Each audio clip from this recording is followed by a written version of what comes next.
अब हमने फाइंड करना है arithmetic mean for the group data.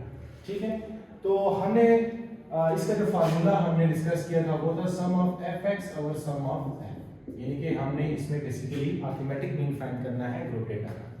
अब ये हमारे पास क्लास इंटरवल्स है 0 से 5, 5 से 10, 10 से 15, 15 से 20 एंड 20 से 25 और फ्रीक्वेंसी हमारे पास गिवन है। हमने बेसिकली x फाइंड करना है। x हमारे पास जो होगा वो होगा इसका मिड पॉइंट। अब मिड पॉइंट कैसे हम फाइंड करेंगे, वो बेसिकली हम इस तरह करेंगे कि हमारे पास लोअर क्लास लिमिट है और जो अपर क्लास लिमिट है इसको प्लस करेंगे और इसको डिवाइड कर देंगे हम किसके साथ, 2 के साथ। ठीक है, तो हम अगर देखें इसको तो 0 प्लस 5 डिवाइडेड बाय 2 इस तरह, तो 5 डिवाइडेड बाय 2 हमारे पास किससे आता है 2.5 आ जाएगा। इसका क्या आ जाएगा 2.5। ठीक है, उसके बाद 5 प्लस 10 डिवाइडेड बाय 2 तो ये हमारे पास 15 डिवाइडेड बाय 2 यानी कि इसका जो हमारे पास x आ जाएगा वो 7.5 आ जाएगा। इस तरह हमारे पास 10 प्लस 15 डिवाइडेड बाय 2 तो 25 डिवाइडेड बाय 2 तो ये हमारे पास आ जाएगा 12.5। ठीक है, उसके बाद हमारे पास 15 प्लस 20 डिवाइडेड बाय 2, ठीक है, तो ये हमारे पास आ जाता है 35 डिवाइडेड बाय 2। अब हम जब 35 को डिवाइड करेंगे 2 के साथ तो ये हमारे पास आ जाएगा 17.5। ठीक है, और 20 प्लस 25 डिवाइडेड बाय 2 तो ये हमारे पास आ जाएगा 45 को हम डिवाइड करेंगे 2 के साथ तो ये हमारे पास आ जाएगा 22.5। अब यहाँ पर हमने क्या फाइंड कर लिया है, x की वैल्यूज फाइंड कर ली। अब हमने क्या करना है, x हमारे पास फाइंड हो चुका है।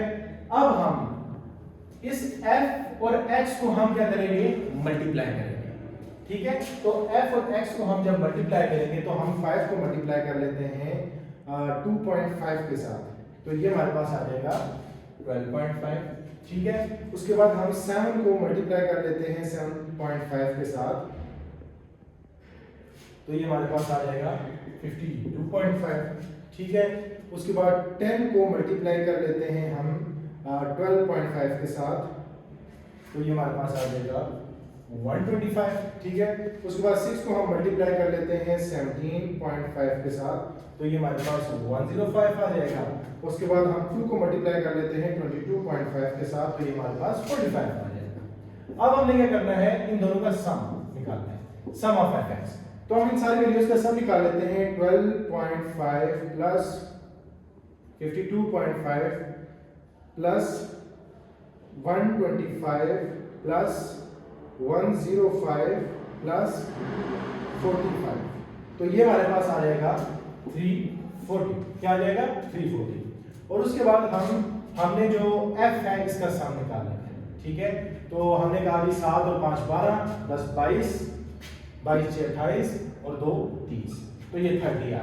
फार्मूला हमारे पास गिवन है, fx भी हमने फाइंड कर लिया और f भी फाइंड कर लिया तो हमारे पास fx क्या है 340 है और जो हमारे पास f है वो है 30 तो 340 को हम जो है वो डिवाइड कर देंगे 30 के साथ तो 340 डिवाइडेड बाय हम करेंगे 30 तो ये हमारे पास आ जाएगा 11.33। तो this is how we can find the arithmetic mean for the group data.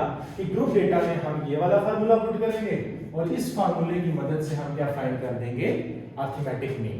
ठीक है, बस 2 फार्मूले आपने याद रखने हैं। हमने कहा जी एक अरिथमेटिक मीन, एक है हमारे पास arithmetic mean for group data जिसका फार्मूला अभी मैंने आपको पूरा क्वेश्चन समझाया है वो है sum of fx over sum of f। और एक है हमारे पास arithmetic mean for ungroup data.